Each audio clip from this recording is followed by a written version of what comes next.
Hey everyone, welcome back to Beat the Sheet, an Xbox Game Pass challenge.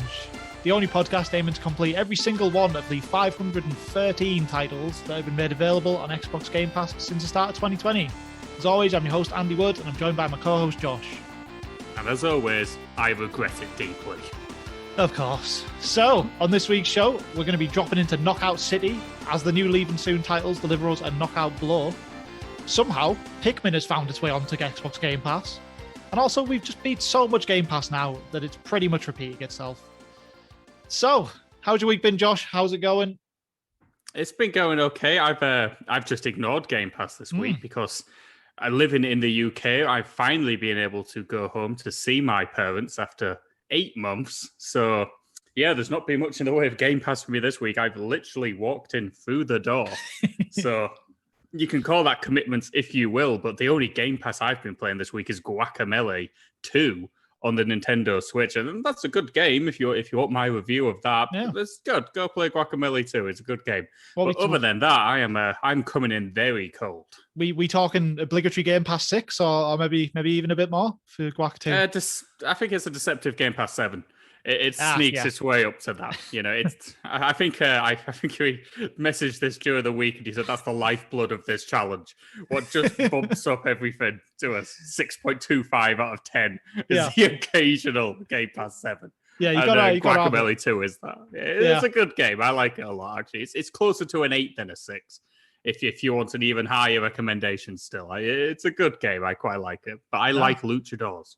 And who doesn't? Who doesn't like luchadors? There is that. No, but yeah, good recommendation. Nice to see some Game Pass has happened for you this week. Obviously, on my end, I've been very busy. I get to fill you in on all of the new stuff that's been added, which has been quite a task. We've got a lot to get to, obviously, but there's a lot of games this week, so we should just get straight into it. Okay, we have had 4 new additions to the Xbox Game Pass service this week, and they are The Catch, Carp Coarse Fishing, Knockout City as part of EA Play, SnowRunner, and The Wild at Heart. So, I've played none, but how have you found this week in Game Pass? I can tell you this much. If I had to pick a week I did not want to play, I think this week is pretty high up on that list. Well, you'll be surprised, Josh, because as we actually get more into this, you'll find that you've played 2 of these. So that'll be nice for you. Look, it's a fine week, I guess. Decent bit of variety in these games. You got some job games, you got some new multiplayer stuff from EA. Wild at Heart, a charming little indie game. So, nice variety, but definitely not a knockout week. No, I think there's certainly some interesting stuff here. There's no doubt about that. I liked MudRunner. So part of me was quite excited to see SnowRunner enter the service. The part of me which is so broken, the idea of SnowRunner is exciting. That part of me should really be stamped on, but here it is, and it's still living life large. The Wild at Heart, I saw that at that Xbox Indie Showcase, and I instantly thought it looked terrible. So I was thrilled that this popped in this week. I did not want to touch this one. Of course, the chances are I will end up playing a lot of these games very quickly in the next 2 days, just because I'm a sick man. Yep. But yeah, Knockout City is a nope game anyway, so we can happily ignore that, unless you're going to decept me and say it does have a story mode, but surely not. But anyway, we'll cover that when we get to it. Why don't you tell me a little bit about The Wild at Heart and just how bad it is, because it certainly looks pretty bad.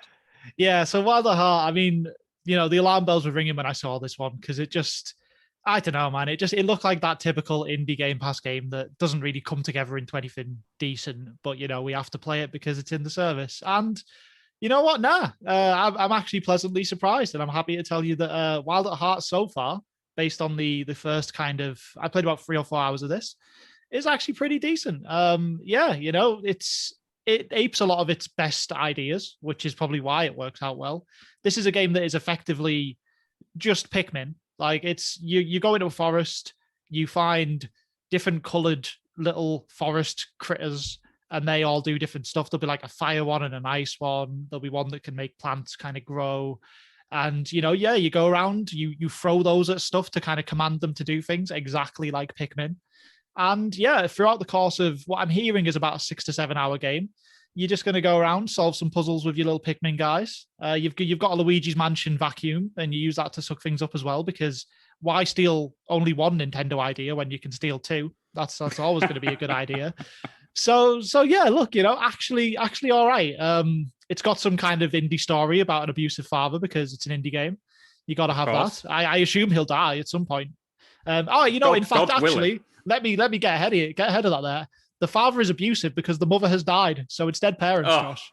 It's dead parents. It's dead parents with consequences, which is even better still. Yeah. So it's just seminal indie stuff. You start the game, you play as this kid, you run away in the first 5 minutes, and then you're in these woods with the Pikmin. So that's what you got going on there. And yeah, as I said, look, if you fancy an indie game with kind of a reasonably charming little bit of Pikmin style gameplay, then this is actually something worth picking up. I mean, I'm probably going to finish it, which is pretty major really on the show, because any other week we throw these new editions away the second we get to do it really. So yeah, actually a decent recommendation so far. I feel like it's probably tracking towards about a 7. I mean, part of what made me not like this game was the art style. I don't care for this art style. Does it grow on you in actual motion, or does it just look pretty bad and you just kind of got to accept it to get to the Pikmin rip-off goodness underneath? I don't mind it as much as I thought I would. When I first saw it, I was the same as you. I thought the art style it just wasn't for me. It reminds me of a couple of games that came through Game Pass. I sadly can't remember the names of them, but there was one in particular where you kind of went underground and it was some sort of crafting survival thing. And that was Smoke and Sacrifice. That's and it's the a one. God-awful video game. Terrible game. Yeah, it immediately reminded me of Smoke and Sacrifice, and I thought, oh no, not again. But you know what? As you kind of play it, like I'm not big on the characters. I think they look a bit goofy, but the little Pikmin guys are fine. The enemies are quite nice and cute. One thing I find quite funny actually is because most of the attacking in the game is meant to be done by your little Pikmin friends, but your character does have an attack, but you kind of just do a proper you kick people, but as if you're kicking someone when they're on the floor, as if you're a kind of dickhead teenager, and you're in a gang of lads and you're all just kicking someone who's on the floor, and you've got that kind of kick. But all the enemies in the game are kind of little things like little mushroom men that are about a third the size of you. So you just feel really harsh just running up and just kicking the shit out of these little mushroom guys. It's pretty brutal. You don't do a lot of damage, so you kind of just let your Pikmin get on with it. But if you fancy just brutally kicking the shit out of stuff, then this is a game that will let you do that. So you can really get out that rage caused by the abusive father in the story. I mean, this is always good news. To be fair, you've almost managed to sell me on this game. I've always pondered why more video games don't just shamelessly rip off Nintendo. I mean, I'm amazed nobody's realized that they make the best games. So why don't you just copy what they do and give it a new art style and an abusive parent? That's enough, and that'll work for most people. So I may even download this one, try and complete it myself, because I kind of like the idea of it. I like the Pikmin gameplay. I love that almost RTS, but very, very basic RTS kind of stylings with a few puzzle elements as well. So yeah, no, you've managed to convince me this may be worth a go, despite my quite severe misgivings beforehand. That's good to know. Let's move on to our next game, Knockout City. So we saw about 17 million trailers for this game. So even though I've not played Knockout City, I feel like I've experienced it to the very bottom of my soul.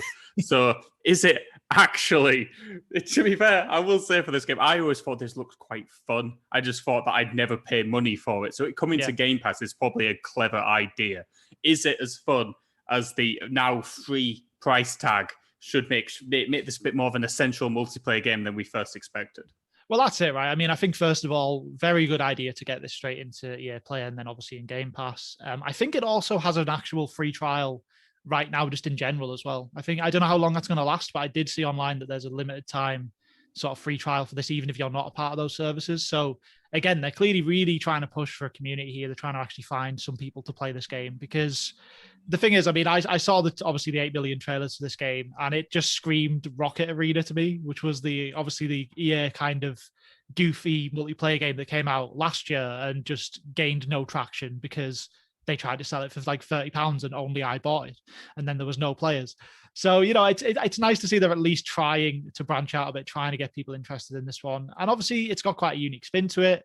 This is effectively a free versus free game of dodgeball, simply enough. You've got kind of different powers, and there's different balls you throw that do different stuff. You can even, as a player, you can even roll up into a ball and let your other teammates throw you, and then like you kind of one hit kill people if you manage to hit the other person. But if they catch you, they can throw you back. So there's kind of a fun dynamic there. Yeah, it's got quite a lot of like kind of nuance to it for what it is. You got a lot of different styles of shots you can do. You can dodge. If you time a catch perfectly, you can like catch the ball and take no damage. There's a lot of stuff to do with obviously like playing in the arena in a smart way and keeping yourself behind walls and behind cover to kind of protect yourself. All of that pretty good.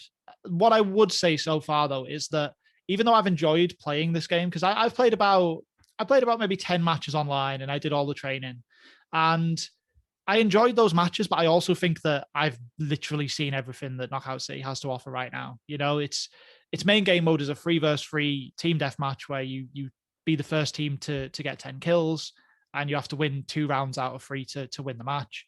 It's got one other game mode, which is basically the same sort of thing, but when you kill someone, they drop diamonds that you have to pick up. So it's basically kill confirmed from like Call of Duty. You have to like actually go over and pick up the dog tags, as it were, when you kill them to get the points.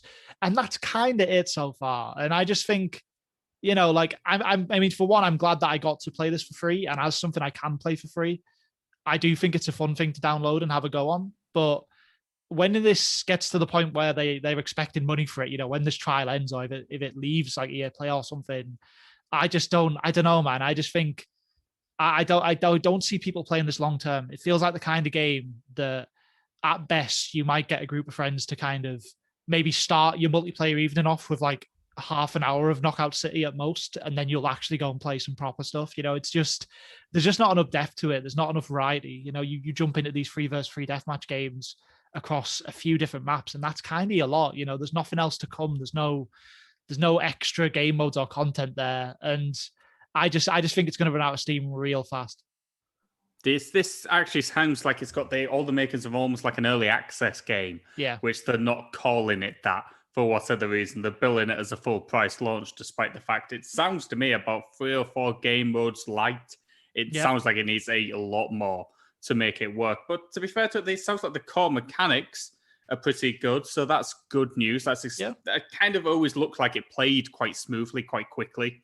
I quite like the cartoony art style of this. It seemed very Overwatch in many ways. I know you're a big Overwatch guy. Does it have any similarities to that in terms of making it a bit more of, does the heroes you pick have any special powers, or is it all just pretty much identical players? Yeah, so this is all just like, I agree the art style does look nice, but the characters aren't characters here. It's literally just your generic little character, and you can change his look and give him different hats and stuff.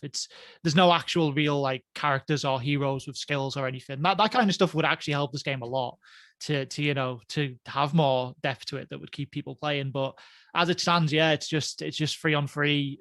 Every character's identical, they're all the same, and you're kind of just playing these same game modes over and over. So I don't know. This feels like to pick another game as an example, it feels a bit like Destruction All Stars over on the PlayStation. It's they released that for free in PS Plus because they kind of thought better of bringing it out with a full price tag. And that game was similar in that the core gameplay is really fun, but it's just a bit light on content, a bit light on variety. So yeah, I don't see this being one that people talk about in a few weeks' time. I think it'll get a bit of buzz now. I think there'll be some fans now, and there'll be some, there'll be like streamers checking out and stuff. But yeah, I think it's just going to go the way of poor old Rocket Arena, and it'll be released for free in a couple of months' time permanently, and then it'll just be forgotten after that. So yeah, a bit of a shame. Like it plays entirely fine. It's worth a download if you fancy a different type of multiplayer game, but just don't expect it to really get its hooks in you. Real shame, because I think there's a lot of potential in this idea, and clearly the core mechanics are pretty solid. It just sounds like it needed a few more months in the oven. And by the time they actually add, because I'm sure they will add extra modes and extra characters and skills, but by the time they do, will there still be a player base? Probably not. It's pretty hard to draw people's attention away from the Warzone monolith and Fortnite and stuff like that. So exactly. I fear for this title, but sounds like by all means, if you're into a multiplayer deathmatch kind of game, it's worth checking out. Let's talk about checking out, talk about catching. What about the catch? Carp and Coarse fishing. Carp and Coarse, which sounds to me like a detective duo. So I'm very, very intrigued by what that could be. This, of course, though, is going to be a fishing game. We've had Fishing Sim World, which left and then came back and then left again, like Yep. an undead shuffling corpse a few months ago. So it's nice to have a new fishing game to replace that. Yeah. Is it as good as Sega Bass Fishing? Because that is essentially all you could ever ask of fishing games. Is it as good as that? Or at the very least, is it as good as Big the Cat Fishing from Sonic Adventure? I mean, first of all, let's just quickly track back to say that I would absolutely like to play or watch Carp Coarse, like Fish Detectives. I feel like that's a great idea. Let's definitely do that. But and you know, and also you said there about the kind of reanimated corpse of Fishing Sim World, in that, you know, we were forced to play it because it's leaving soon. I think that was over Christmas as well. And then we did that. We rushed through it, we reviewed it, and then it didn't leave. It came back, and then it left again about a month later. It was a disaster. And yeah, I'm here to tell you, Josh, that Fishing Sim World is back, because Fishing Sim World is the Carp Coarse Fishing. This is literally the exact same game. It's from the same developers. This is just the version that's 1 year newer than Fishing Sim World, and obviously it has a drastically different title, but it's literally the same game. The fishing mechanics are identical. The way you play the game, everything's exactly the same. The only difference I noticed is that there's now an option that I don't remember seeing before, which is that you can just you don't like, because you don't have to play in competitions now. There's an option to just get in a boat and just kind of drive around and just do some casual fishing, which I might have missed in Fishing Sim World if it did exist. I feel like Fishing Sim World, you had to be doing competitions, but that's literally it, Josh. So you have in fact played this game. You really have. Yeah, there you go. It's just Fishing Sim World. I had literally no idea this was by the same company. I feel like I've been grifted. What happened to Fishing Sim World? Did they decide that was too bland of a title? I mean, they wouldn't be necessarily wrong. The Catch, Caps and Corps, you know, detective agency. Yeah. Cap and Corps detective agency sounds fantastic. Yeah, but, exactly. You know, oh wow, that's quite the shock for me. I did see that coming. So I did play a bit of Fishing Sim World. I didn't care for it. I found it too cumbersome, a little bit annoying. I found the actual competition structure in that you tended to have 3 or 4 decent events and then have one bad event and finish 79th. Yeah. Does that carry on over to the Catch? Does it do a similar thing with its events? Yeah, I mean, it's the same kind of stuff, man. You know, you go into these events, you have like half an hour to catch. I think you have to get you have to accumulate the kind of weight of the fish. So if you catch a 20-pound fish and then a 30-pound fish, then your leaderboard score is 50 pounds at that point. And you've just got to catch as many of the fish that you've chosen, whether it's carp or coarse or crasps or whatever. You got to catch those fish, get on the leaderboards, and then you do that again on a few, you know, across more events and stuff. And yeah, I mean, the only thing I would say is that they have at least solved the problem of the leaderboards that you just mentioned, because each competition is now an individual event. So like you play one event and you get a gold, silver or bronze trophy if you're in the top 3, or you finish 80th if you finished 80th, and then you just pick the next event. So there isn't an overall leaderboard to screw you over now, which I guess is something. You know, it's nice to not have to be kind of held to your worst score in that kind of way. But at the same time, man, I mean, like I said, I jumped in at one competition to try and catch some carp, and yeah, there's a half an hour clock up there. I went to the side of the water, cast my 3 fishing lines out, and then just sat there, waited for them to beep to show you that there's a fish on one of them. Caught a couple of fish. The clock was only down to like 18 minutes now. I've still got 18 minutes to go. And I was just like, oh God, help me. Like, please no. Please no, the catch, cap and course fishing. Just no. So yeah, I battled through a bit. I battled through that one event, did a bit of casual fishing with my boat, which was the same, except for there was no competition to make it at all interesting. Yeah, I mean, these games just aren't for me, man. I love mini game based fishing. I'm all for a bit of Big the Cat fishing. I love my fishing in like Zelda games. Final Fantasy 15 has some great fishing. You know, I'm all for that. But when you make a whole game that is actually about serious like simulation type fishing, I'm never going to be about that. You know, there's a lot of depth in here somewhere. Like there's tutorial videos that show you all the kind of nuance of how to best catch the different types of fish and location to cast your line and like different baits and techniques to try and kind of coax the fish in to bite. And it's all there if you really bloody love fishing. but let me tell you, I just don't. So yeah, I mean, I think I gave Fishing Sim World a 4. I think I once gave it a 5, but I realized in hindsight, it was actually a terrible game and dropped it to a 4.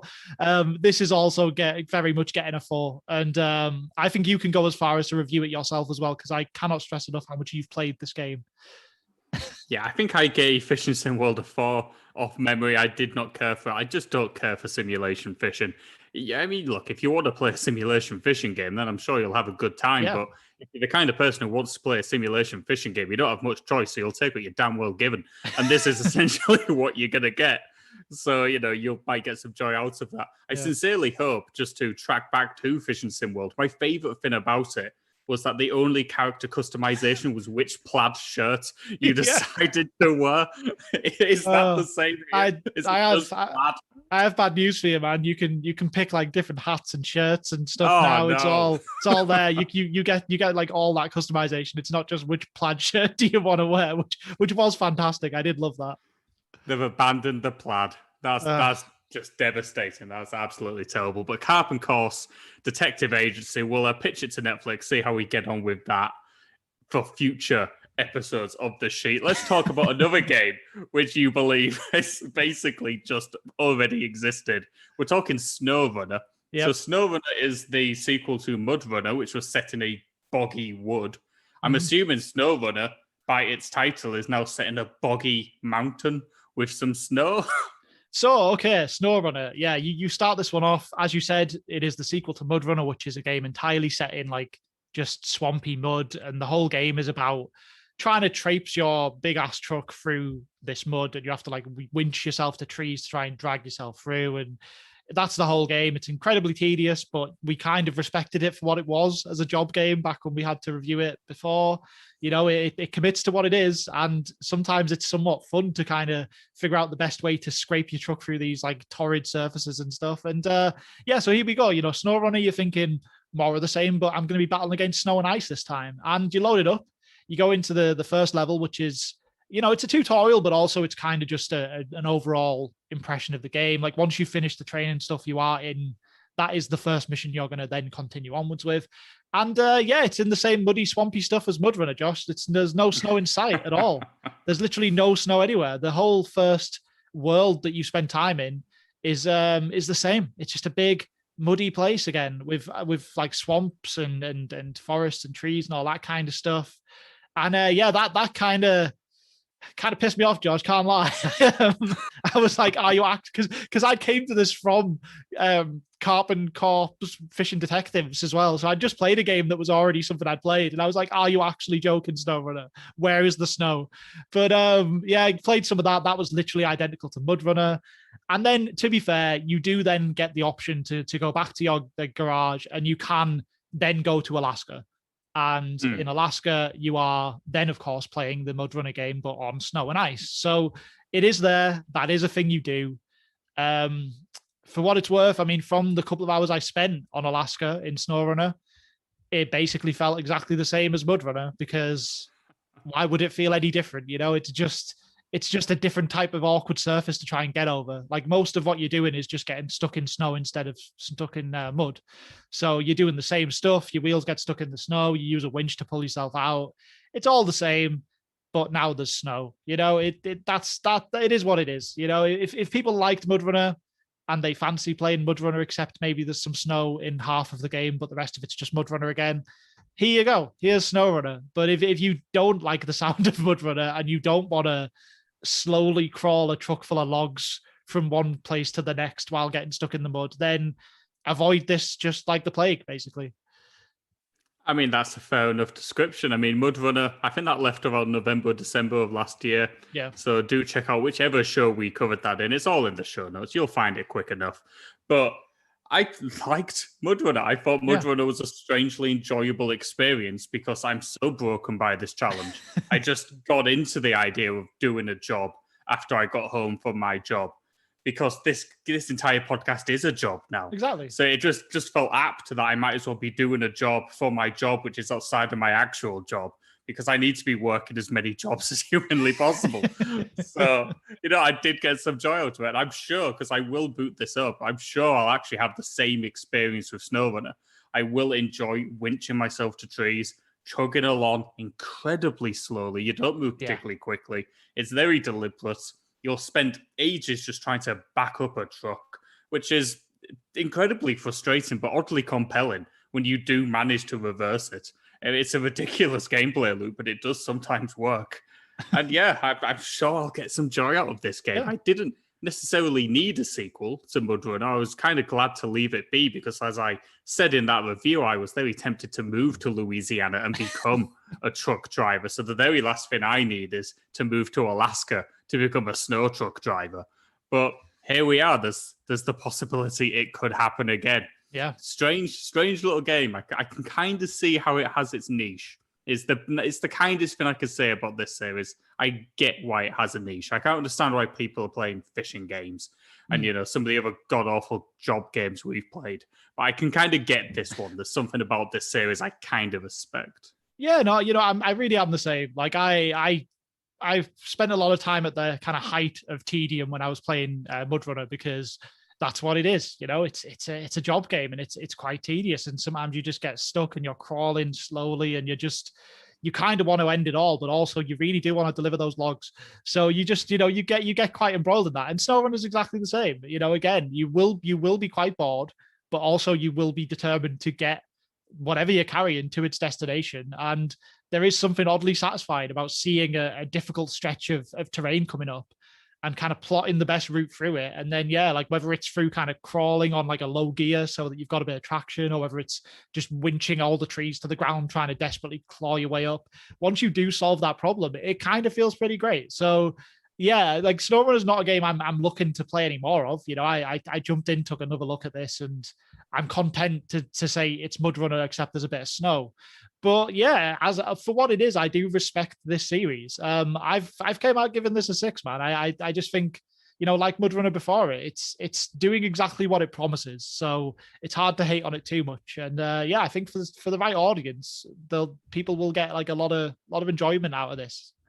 Yeah, that sounds entirely fair. My advice for anybody trying to get into the series is don't approach it as a driving game, approach it as a puzzle game. And if you do, you may actually get more out of it than you expect to. Okay, let's have a look at some of the games also announced to be coming this coming week.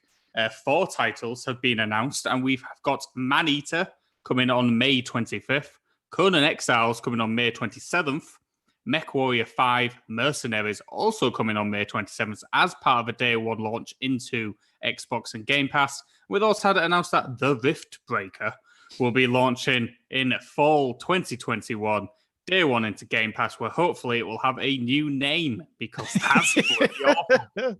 But what do you make of these 4 titles?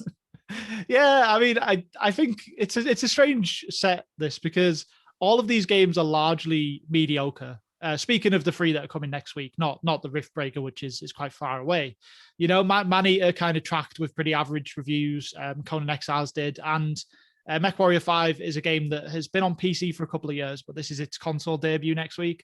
And yeah, they're all kind of, they're sitting on kind of 7 out of 10 average style critic reviews and stuff. So all pretty mediocre games potentially. And yeah, at the same time, I kind of fancy a couple of these, like Manny has been on my radar for a while, like, because it just looks stupid. Just looks absolutely stupid. Just, you're a shark with weird genetic, like, mutations that lets you do crazy stuff a shark can't do.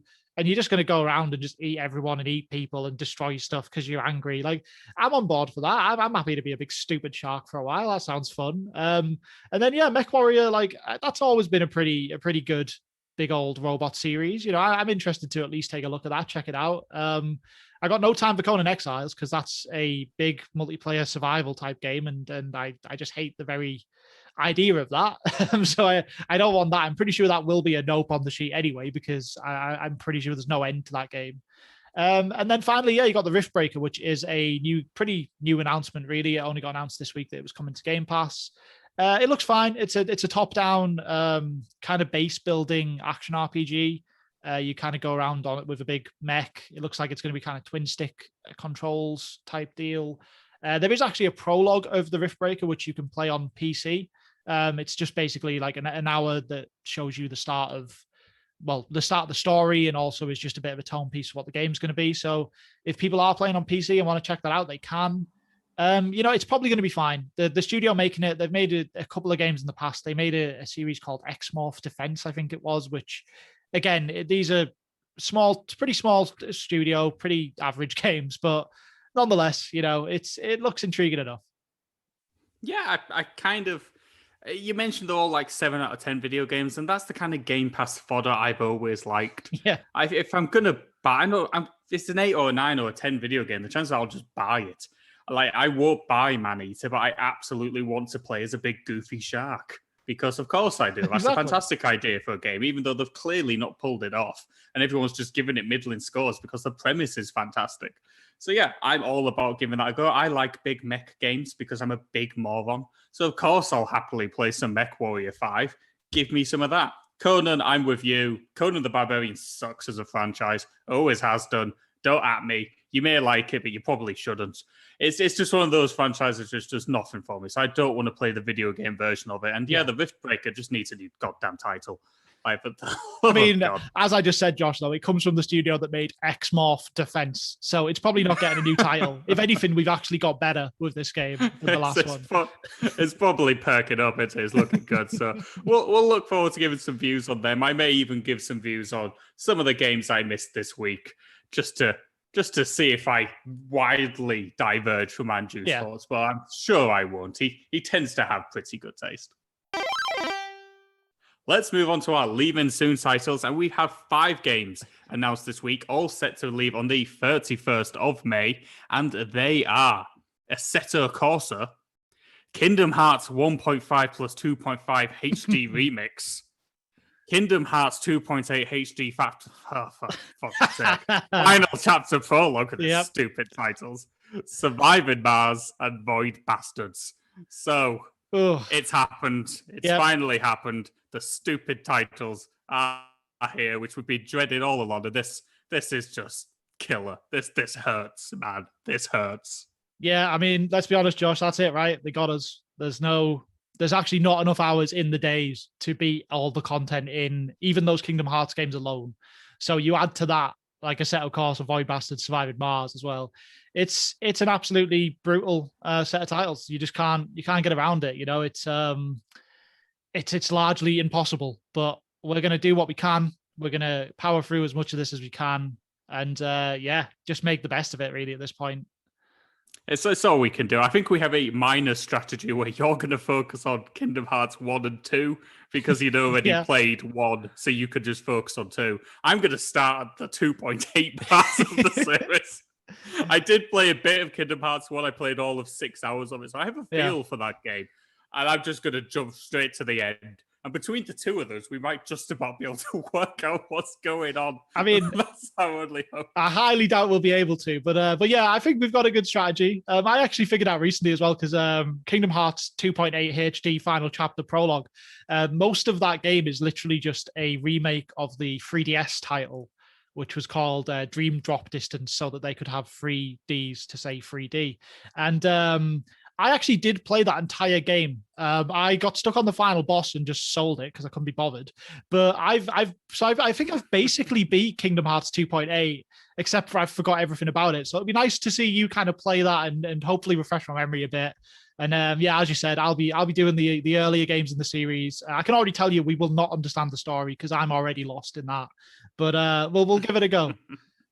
We'll see where we go. As for the other games, Assetto Corsa I'd already played.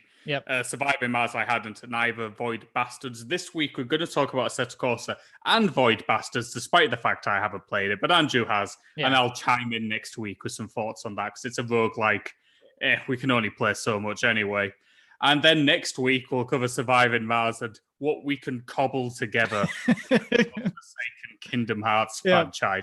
May the Lord have mercy on us all. So let's talk Assetto Corsa. Racing game based almost entirely on a bunch of Italian cars. Ferrari, I think. I don't know. I'm not a car guy. Bunch of Italian tracks, bunch of Italian cars, all for the petrol heads. This is a very much the most intensive simulation racing game I've ever played. Quite comfortably at that. Yeah, I mean, you know, we've had a week here which has been pretty job game heavy, right? We've already had SnowRunner and Fish Detectives and stuff. So it's been a pretty hefty job week. And Assetto Corsa is a job game in racing form, I feel.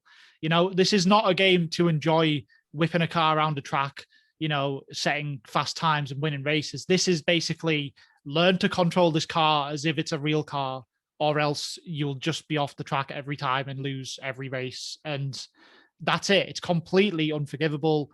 And I don't even think it's feasible to play Assetto Corsa without an actual, like, minimum. I feel like you need a racing wheel for this game. Frankly, there's no way that I've been able to discover to get the precision with a controller to actually just do anything in this game. Simply enough, it's yeah, it's a heavy game.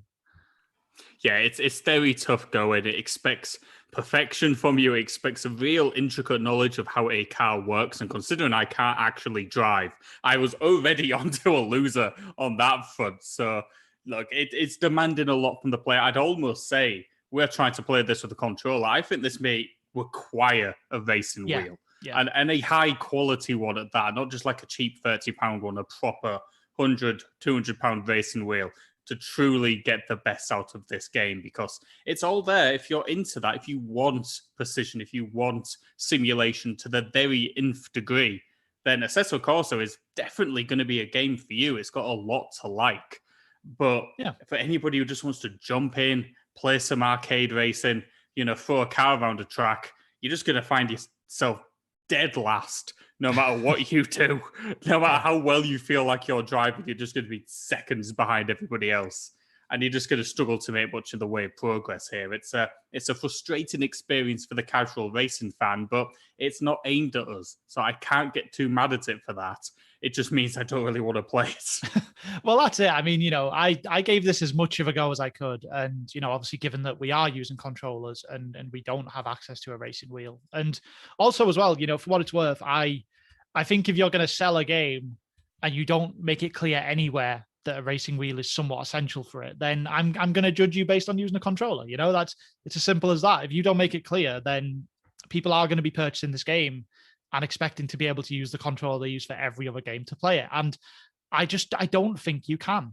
Like, I mean, this game is at a point where you can set it to the easiest difficulties on the game, which is, I think it's like very easy. It goes all the way down to very easy, and you'll still come last and by a distance, because every corner you get to, you basically can't turn around the corner unless you slow your car to a crawl when you're using a controller. I assume it's better with a racing wheel, because this game is somewhat respected in the racing game world, and you know, it's somewhat well received by critics and stuff. So I assume it gets a hell of a lot better when you get that wheel involved. But yeah, just trying to play this with a controller, I literally can't even. I can barely get around a track, man. I think I managed to win one race eventually, because I also noticed that I'm pretty sure the game has some quite suspect rubber banding, which for people who don't know what rubber banding is, it's basically when a game kind of, if you get really far ahead, they pull all the AI back to you. And if you end up far behind, they kind of catch you up. This game has almost the inverse of that, in that if you find yourself far behind, everyone just frigs off miles ahead. But if you actually manage to somehow stay in the pack, they all stay with you. Like, it's really strange. Like, if I find myself in last, I'll lose the race by about 2.5 minutes. But if I manage to keep myself in like 7th or 6th, just ahead of last, the whole pack stays nicely tightly packed together, and I can actually do something. So, yeah, it's just too frustrating an experience to possibly recommend. That's it. It's an odd one, isn't it? I mean, the presentation, I don't hate it. It's a little, you know, bare bones. It's not fantastic, but I've seen worse. Yeah. It looks nice enough. There's a lot of options. There's a lot of different modes to play through. Plenty of content here. The cars look fantastic. They're very well realized. Yeah. It's clearly photorealistic stuff. And the tracks are the kind of tracks you don't play that often in racing games, so there's some novelty there as well. So there's stuff to like about it. It's just a bit too much for the hardcore racing fan, and we are not that. If you are, then I'd suggest you give this a go, see if it's your kind of bag, and then maybe think about purchasing it. It's definitely worth downloading to see. As with any racing game, you can play them for as long as you wish to, so there's no real end to it. So yeah, if you find yourself taking a liking to it, maybe consider a purchase down the line. But unless you're a hardcore racing fan, I don't even think you need to download this. because you probably won't get into it. You may as well just stick with Forza Horizon. Yeah, I mean, that's it for me, man. I ended up giving this a 3 on the sheet because, again, I'm being quite mean to it because you can't expect everyone to have a wheel. That's it, and I don't think this is playable with a controller. So it gets a 3 from me, but if you are a racing fanatic, it is probably worth trying.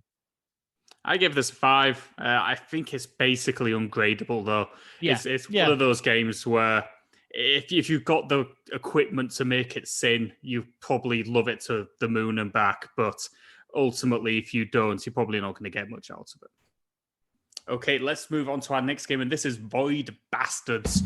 Great title. Always love the title of this video game. And this is a first-person shooter with a very similar kind of self-shaded art style to 13. Not the remake, which butchered its own art style, but the original one. Yeah. And people had a lot of hype for this game. It was very comic booky. It seemed like it had a lot of personality. I was very excited to play this until I found out it was a roguelike. And all my anticipation just went through the gosh darn floor. So why don't you tell me, Andrew, you played a lot of this game over the past part of a year now. Yeah. How you think about it and whether it's an acceptable roguelike or if it just falls into the same traps as they all do. Yeah, so I was quite like you. I was excited when this game came out, mainly because of the art style and just the general aesthetic. It looked fantastic. So I chipped it away at it for a while, and I came back to it this week and did actually manage to finish the story to an extent. It obviously, being a roguelike, it just kind of starts again, but I did finish it. And I mean, first of all, that art style is fantastic. The one thing that might be quite surprising to people who've just maybe seen screenshots or something of this game is the enemies actually kind of act like they're in like Doom 1993. Like they move on like it's hard to describe it, but they it's almost like they only have like 8 directions they can face. So they're quite like sharp and janky with the way they turn. And I kind of love it. Like it's actually really quite cool and refreshing to see that style brought forward to this era. It's really great. It's really unique. So I love that. The actual kind of combat and gunplay in this game is it's fine. It's a pretty basic shooting game. The game actually kind of does quite a bit of the work for you. It basically expects you to kind of point in the direction of an enemy, and then you start shooting. And based on like you'll have like kind of a border around your cursor that'll show your kind of current accuracy, because you can get items that make you more accurate.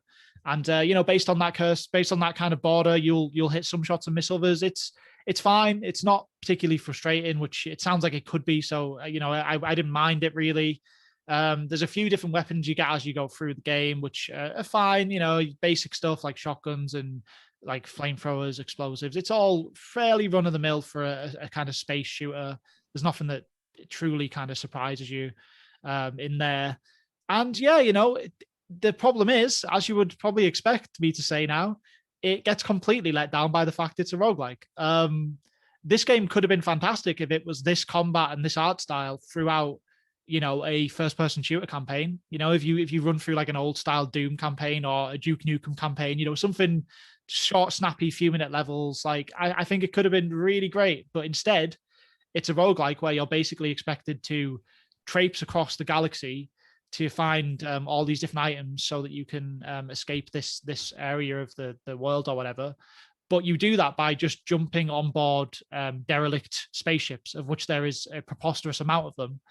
And obviously they're derelict spaceships because when you're playing a roguelike, they like to keep these things as lifeless as possible so that they can procedurally generate stuff. So yeah, you're just hopping across the galaxy, going into like procedural versions of about 4 different ships. And when you jump on those, they'll be populated by a certain amount of enemies. There's reasonable enemy variety. There's about, I don't know, maybe there's about 7 or 8 different styles of enemy. And then you kind of, as you go further in, you see more difficult versions of those enemies. It's fine. It's not, I've seen worse from a roguelike, but again, like going through those ships is tedious. It's not fun.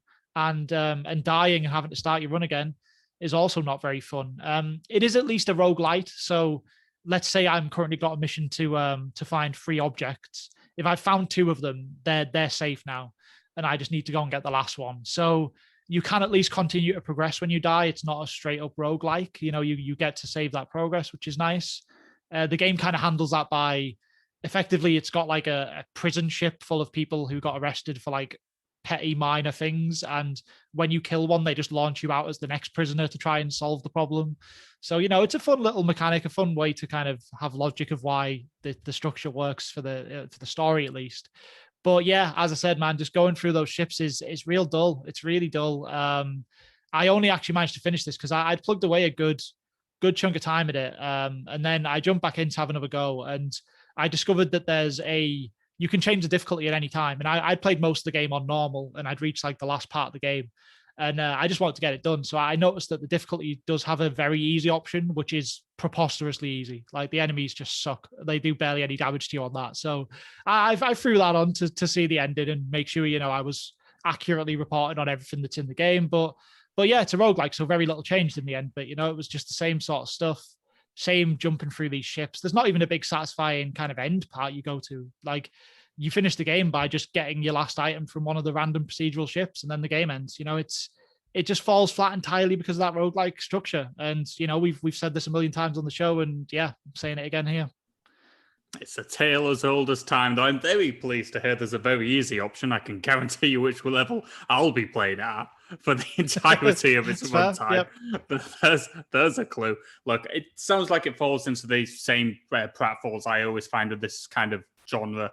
Unfortunately, I feel like a game which has this gorgeous art style deserves tailored levels, because you've done so much of the hard work. You're so close to having something unique and interesting. And it just feels like they phoned in the actual level design. And that's such a shame when you've got so many good aspects already working for you. And by the sounds of it, the weapon selection is a little bit lame as well. I was hoping something weird weapons in this game with it being set in space and you can create anything you like. But look, it sounds like a perfectly serviceable, perfectly playable experience, one I'll be giving a go to. But yeah, I'm tempering my expectations for this. I don't think it's going to be blowing my mind exactly. What did you end up giving it a score in the end? Yeah, so I ended up giving this a obligatory Game Pass 6. I do think it's really surviving on the fact that it's got a really strong art style, and really, it looks great, and it does feel nice to play if you ignore the fact you're on these boring spaceships. Like there's something there. I would like to see them make an actual game out of what they've got here. That would be quite nice to see. And I would say as well, one thing that's it's really weird, and it catches you off guard and you don't expect it, is the enemies in this game are basically voiced like it's all kind of British voices, but there's a lot of enemies that are just voiced like they're kind of just little chavvy teenagers, and it's really strange. Like a little alien will come through the door and he'll just be like, "Oh, you fucking dickhead!" And you're like, "What is this?" Like, it's so weird to hear that kind of like style of voice and those kind of like that terminology in what up until that point I just assumed was an American-made indie game. It's just full of weird little chavs. It's very strange. Got to love full of weird little chavs. That's at least knocked up my interest somewhat more than the entirety of your review prior to that. But okay, that leaves us for Leaving Soon for this week. We'll be plugging away at Kingdom Hearts, though. We'll see if we have any spirit left in us by the time we've done that. I mean, good God, that's going to be an undertaking and a half. All right, then. So, as always, let's close the show out with a bit of news. And this week we have some somewhat rough news, I would say, from out of Nintendo. And this is relating to the Skyward Sword HD remake that's coming out in July. Now, a lot of people had issues with Skyward Sword when it came out. It was largely seen as the kind of black sheep of the Zelda franchise at that point. And, some people feel like that was unfair. I think for a lot of people, we were just sick of the Wii at that point. I know from my perspective, I just got too sick of standard definition like gaming. I just couldn't do it. But also, a lot of the criticism behind Skyward Sword was that the way of traversing around the world was incredibly tedious. There's a kind of flying city above the world that you go to, and you kind of use that to manage a lot of stuff. And then you have to dive back into the world at these limited number of specific points. And so you have to dive into those and then walk all the way back to dungeons or whatever. Or, maybe you've left the dungeon because you need to go and handle something in the overworld. And it's all a bit clumsy and tedious. Now, with this being a HD remaster, you would expect that Nintendo would be looking at kind of quality of life stuff to make that better, as they did with Wind Waker. In Wind Waker HD, they made the boat faster. They massively trimmed down a really tedious late game part where you had to go and get Triforce pieces. all really good changes. And yeah, with this, they have in fact added a way to fast travel to the kind of sky world, and then instantly fast travel back to the spot you were in, which is a fantastic, great thing to do. Makes the game infinitely more playable. Now, big problem here is they've locked that behind an amiibo, figure, and it's an amiibo figure that costs £25 at that as well, which is roughly double the price of a standard amiibo figure. So yeah, you have to buy this £25 Zelda figure that comes with the Loftwing, which is the bird. And yeah, only when you scan that on your Switch will the Loftwing be able to come and get you out of your dungeon and take you up to the Sky World and bring you back in the same spot. Yeah, this really sucks, Josh. Simply enough. Yeah, this is the definition of a tricky one, isn't it? Because Amiibo has always been paid DLC. And I've always thought the actual DLC you get is terrible for the price you pay for these little characters. You're essentially paying for a model, and it has a little bit of a gimmick as well attached to it. I always thought that was the kind of model they were going for with these things. And clearly for this title, they finally decided to create one which actually has a purpose. So it's a very awkward way to look at this. It's incredibly anti-consumer in the sense that a gameplay development, like actually being able to enjoy a fast travel system in a game that desperately needed one, should probably be in the base game experience. But at the same time, we've finally managed to get ourselves an actual reason to buy an Amiibo. So it's very odd. I can see why they've done it. It won't convince me personally. I still won't be picking up this Amiibo. I'll just put up with the crappy fast travel. And I wouldn't be surprised if there may be a slight backtrack on this. But yeah, I'm not keen on this. I can kind of see why it's happened. Yeah. It's just, it's a weird one, really. It depends how much stock you placed in Amiibo, I suppose, as to how bad this hurts. Well, I think that's it, right? I mean, Amiibo is very much, because they did initially try and sell them with this angle of like, oh, you'll get cool stuff in your games. And, like, it all ended up being pretty frivolous. Like, you pop an Amiibo on your console and you get like a bunch of sort of consumable items that you could have easily got anyway, or something like that. Or I think in Mario Maker, you can use certain Amiibo to unlock little pixel versions of different characters. So you can use them in the game or something. Like, it's stuff that's cosmetic and it's not vital to the game by any stretch. So I kind of liked that angle because it basically leaves Amiibo as a collector's item, basically. They're official Nintendo branded little weird figures. That alone is enough to get enough people interested really in what they are.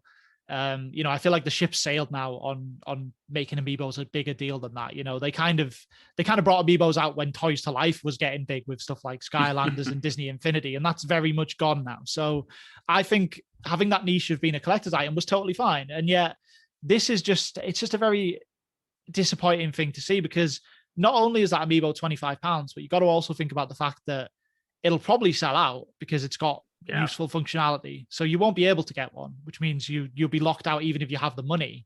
And then getting beyond that as well, this needs to be confirmed, but I'd imagine it's going to be the case. Like, if you need to scan that Amiibo every time you want to do the fast travel, not only is that super inconvenient, but you've also got to factor in the fact that the Switch is intended to be a handheld console at times. And am I just bringing a stupid Zelda with a bird figure like out now? Do I have to just take it out? Like, I'm on a bus and I'm like, I better get out this clumsy ass bird figure and put it on my screen. Like, that's so inconvenient to what is effectively a 50% handheld device to need a stupid bird figure. So there's so many parts of this that I'm just really not happy about. And I don't know. I'd like to see backtracking on this. I'd be surprised if we do. I think if there's one company out there which kind of just has its blinders on to any kind of fan outrage, it's probably Nintendo. Like Sony and Microsoft, they'll do stuff and the outrage will show up and you'll get that kind of Friday evening Twitter post to say, oh, we're sorry guys, we get it, that sucked, we won't do it. Whether it's increasing the Xbox Live Gold price or whether it's shutting down the PS3 and PSP stores, they backtracked on that. But I feel like Nintendo just are in their own little stupid world. Like, they'll just do whatever the hell they want. Like, they're practically just going to be like, yeah, screw it, you'll all buy it, it'll sell out.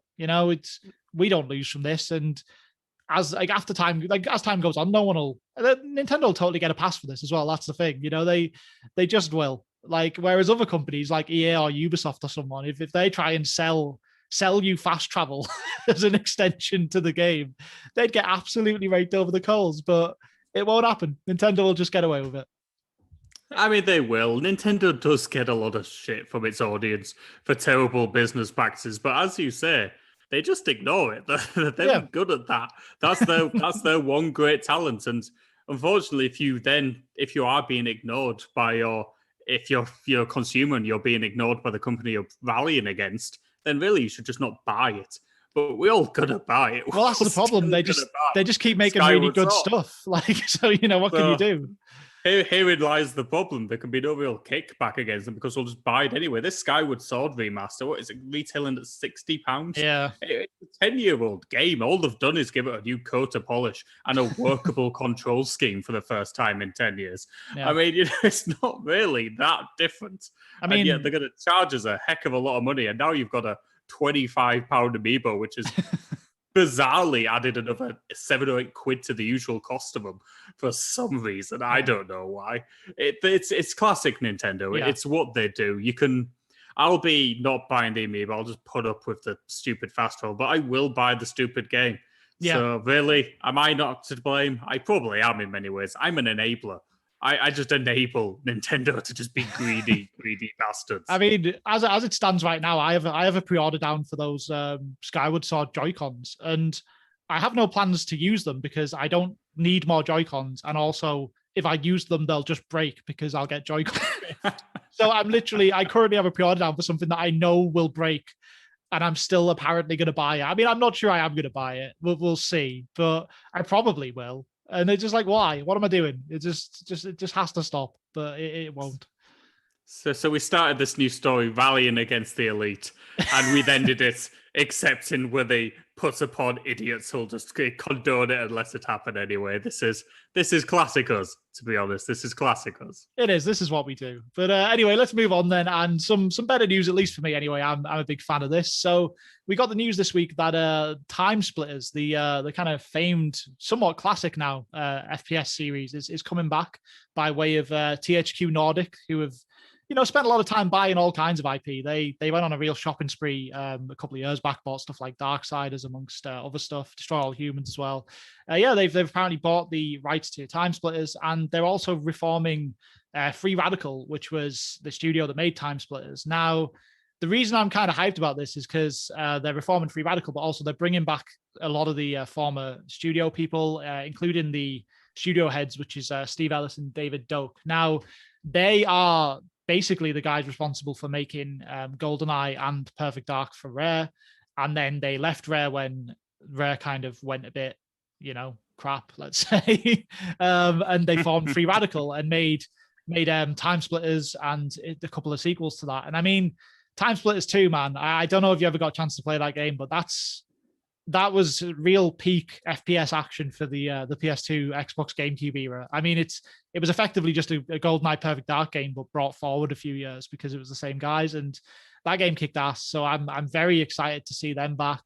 Fun thing with David Doak actually is that if you've played GoldenEye at all, you will have actually seen him in the game.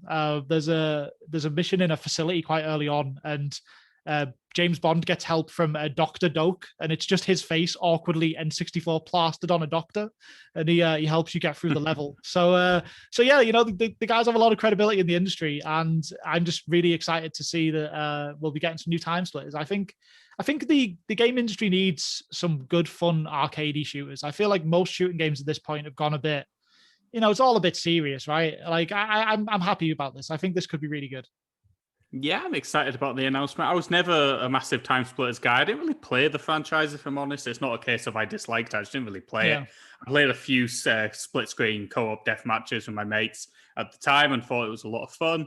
So yeah, I'm excited to see it come back. THQ Nordic have not yet had the best track record of bringing these franchises in. I mean, Darksiders 3 and Genesis were god-awful. Destroy All Humans was pointless. So we're not really... We're not having like a array of brilliant titles from them so far, but the potential is there, the pedigree is there, they've got the old studio heads back. There's something to be said for never go back, never look back to something, because leave it when it was good, but maybe it will, maybe it'll work. As you said, I think there is a niche for more arcadey, weird, multiplayer focus, but hopefully split screen focus. Good God, give me a split screen mode on this. Deathmatch kind of games. I think this could be a lot of fun. I look forward to it. I hope it's good. It's going to be a long time coming, I'd assume. I'm assuming we're not looking until 2022 for this one, but I'm excited to hear about it. Let's see how it goes. Yeah, that's it. I mean, like these games always had such a fun multiplayer aspect. I mean, they had like multiplayer modes that were just such wacky nonsense. I remember playing a hell out of one called Virus, which was basically like one player started off with the virus, and if they touched anyone else, they then also got the virus, and you just had to like be the last player alive in the match. And at that point, you've got like 10 other players running at you with the virus, and you're trying to like shoot them to keep them away.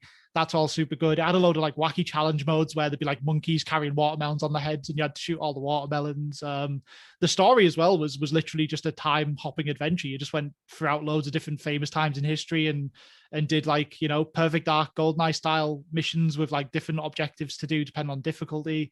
Just a lot to offer. And I hope this works out, but I do agree with you as well. There's reason to be somewhat cautious.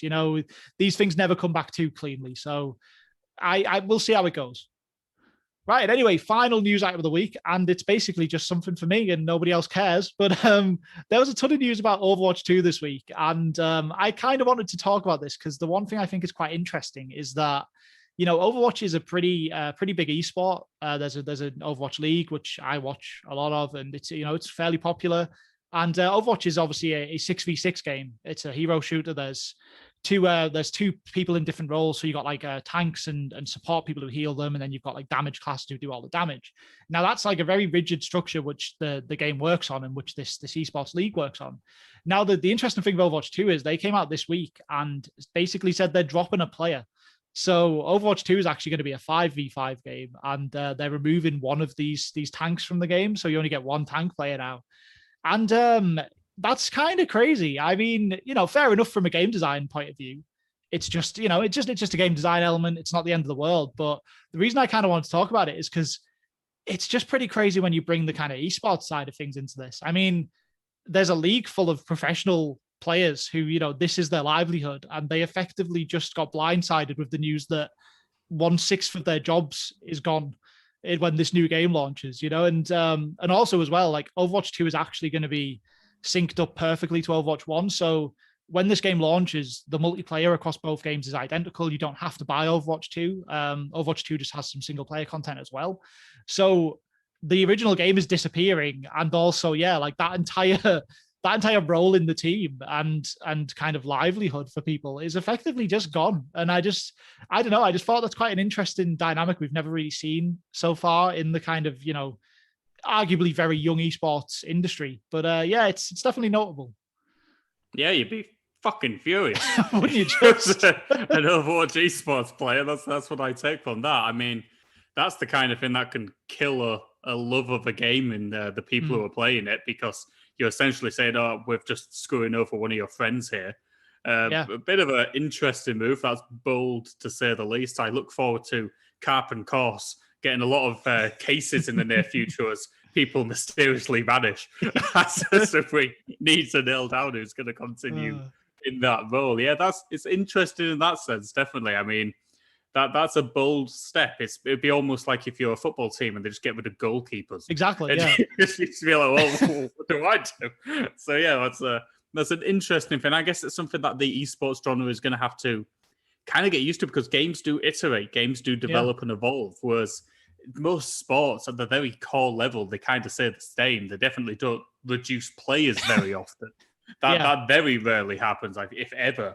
So, rule changes, sure, but actual core ways games play it can happen. So yeah, this is interesting to see if esports can survive things like this, because there might be a bit of blowback to this. I don't know if they'll be as thrilled as they would hope, if Blizzard may actually underestimate just how much outrage could come from this, from the teams themselves. And if they don't want to bill it as a sport, you kind of need to respect the talent of the people who are playing it.